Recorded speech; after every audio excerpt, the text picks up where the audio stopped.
कुर्सियों पर बैठे हुए लोग हैं, ये सब अपने आप को नौकर की हैसियत में ले आए। आजाद जी, आपने कहा सवाल यही था कि हम उखेड़ कर फेंक देंगे।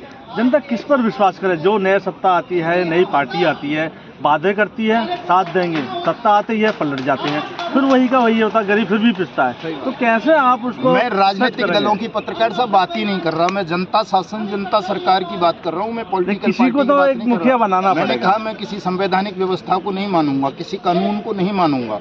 मैंने ये कहा कि लोकतंत्र में नागरिक सर्वोच्च होता है, और यदि नागरिक की सर्वोच्चता न संविधान तय कर पा रहा है, न न्यायालय तय कर पा रहा है, न विधायिका तय कर पा रही है, न सरकार, तो इन सबको उखाड़ के फेंकेंगे। हम नई व्यवस्था देंगे जिसमें नागरिक सर्वोच्च हो। वित्त मंत्रालय से कोई बातचीत हुई है पीछे? मैं बता रहा हूँ ना कि बाकायदा कानून बनाया है, वित्त मंत्रालय के प्रस्ताव पे ही बनाया है। तो हमारे लिए वित्त मंत्रालय भी ठग मंत्रालय है, पीएमओ भी ठग मंत्रालय है, सुप्रीम कोर्ट भी ठगी का एक अड्डा है।